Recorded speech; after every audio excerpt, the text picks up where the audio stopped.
Border शहर के तालके जो दर्जो ॾियारण लाइ शहरी केतिरे ई अरसे खां सरापा एहतिजाज आहिनि। रुजनि त रोडनि ते निकिरी साफ़ हमीद सुमरो, अली मोहम्मद बिरोई, दो देशी, अज़ीज़ बिरोई ॿियनि जी अॻवाणी में हथनि में प्ले कार्ड बैनर खणी प्रेस क्लब बॉर्डर खां हैदर चौक ताईं रैली कढी एहतिजाजी मुज़ाहिरो कयो वियो। जंहिं बॉर्डर वासियुनि बॉर्डर के तालके जो दर्जो ॾियारण लाइ ज़ोरदार नारेबाज़ी कई। उन मौक़े ते ख़िताब कंदे अॻवाणनि चयो त बॉर्डर लाड़काने ज़िले जो ॿियों नंबर वॾो ऐं क़दीमी शहर आहे, जंहिंजी हिकु अलॻि सियासी तोड़े कारोबारी तारीख़ आहे।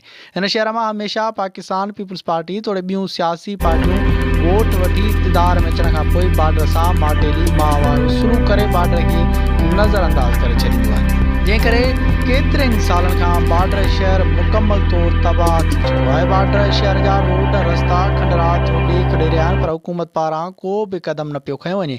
लाड़काने ज़िले जी वॾी आबादी रखंदड़ बॉर्डर शहर मां मुख़्तलिफ़ सियासी पार्टियुनि जा उम्मीदवार वॾी अक्सरियत सां कामयाब थींदा रहिया आहिनि, पर अफ़सोस आहे जो उन्हनि बॉर्डर जे माण्हुनि जो क़दुरु करण बजाए उन्हनि जे वोट खे नज़रअंदाज कयो आहे। हिननि चयो त बॉर्डर मां चूंडियल मुख़्तलिफ़ सियासी पार्टियुनि जी अॻवाननि हिकु न पर काफ़ी दफ़ा वाइदा कया त बॉर्डर खे तालके जो दर्जो ॾिनो वेंदो, जंहिं बावजूद संदन वाइदा पूरा न थिया।